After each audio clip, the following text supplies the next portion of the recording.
अस्सलामुअलैकुम दोस्तों, तुसी देख रहे हो सोना पंजाब टीवी ते मैं तुहाडा मेज़बान मोहम्मद साजिद। दोस्तों, सारे नाल पहले साडे चैनल नूं करो सबसक्राइब ते नाल बैल आइकन दे बटन नूं करो प्रेस ताकि साडी हर नवीं आने वाली वीडियो तुहाडे तक बआसानी पहुँच सके। अज तुहाडे वास्ते दोस्तों पैदल झोटी लैके माशाअल्लाह बड़ी सोहनी ते बड़ी खूबसूरत झोटी है। मगर देख लो दे काला शाह कट्टा पिया, तकरीबन थोड़ी देर हो गई सूई नूं, बोला मालका ने चो लिया। मालक बोला भी अपन लिया के देन दे। देख लो दोस्तों, मुठ भर के थन लगे ने, बड़ी नसली झोटी है। इनकी बूथी देख लो, काली घट है, मुड़े हुए सिंह ने इनके। हर मनो दोस्तों झोटी पूरी है, पूरे झोटी है। कैमरामैन सब जरा को आकर थान दिखाओ झोटी ने तय के। दोस्तों देख लो माशाल्लाह बिल्लां च ते बड़े मोटे थान लगे हुए ने इनू। ये जो थान काट भी झोटियां लगते हैं जोड़े कि ए झोटी नूं लगे हुए हैं।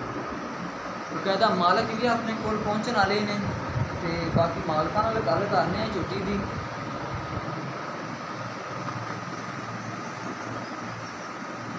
अंदर पूरा व्यू दिखाओ कैमरे से, इतों बैठ के भी साइड में दिखाओ। देख लो बोला किन्ना दिता है, ये भी पुछ लेने मालका कोलों। थना ते साफ है, हर चीज़ का वो पूछने। पिछों भी जरा कैमरा में सर दिखाओ।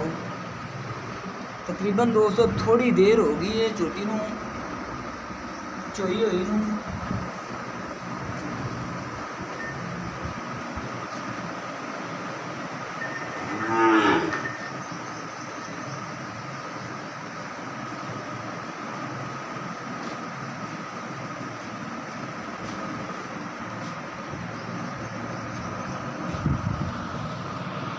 दोस्तों देख लो माशाल्लाह सोहनी झोटी है।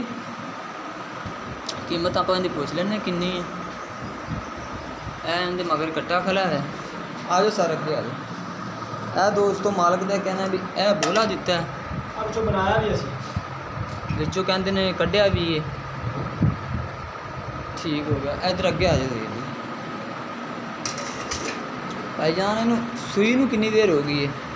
ਇਹਨੂੰ ਸਰ 2 घंटे हो गए। 2 ਤੋਂ ਪੌਣੇ 2 घंटे। 2 घंटे चोल है तुम? हाँ जी चोल है जी। थना दी साख है? थना दी सोना ने वो आपदी चो भी लिया जी। गारंटी दोगे? गारंटी जी गारंटी। ठीक हो गया। मगर इनदे की है? मगर इनदा कट्टा है जी। पहला सूआ है? पहला सूआ सूई है। आपको घंटा 1.5 पौने 2 है। जेर जू सिड़ती? हाँ जेर सिड़ती हूँ छोर बाहर नहीं सड़ता। अच्छा इनकी कीमत प्यार मुहब्बत वाली कितनी है?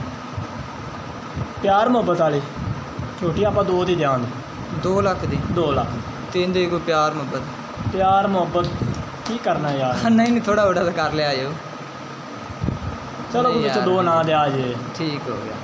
दोस्तों 2 लाख रुपए ए वाली झोटी की कीमत कह रहे हैं, प्यार मुहब्बत कह रहे हैं कर ला के। मगर इनके कट्टा है तो बोला भी असी तुहानूं दिखाता है एक टाइम जोड़ा कि इन्होंने पहली बार चोया होना। जे अगर ए वाली झोटी किसी मेरे दोस्त भाई नूं पसंद आती तो साडे नाल राबता करे। साडा राबता नंबर है 0304 96 13 234 साडा राबता नंबर है। तो मजीद साड़ी नवीं वीडियो वेखण वास्ते साडे चैनल करो सबसक्राइब ते नाल ही करो शेयर ते दुआवां विच याद रखियो। मिलने अगली वीडियो च। अल्लाह हाफिज़।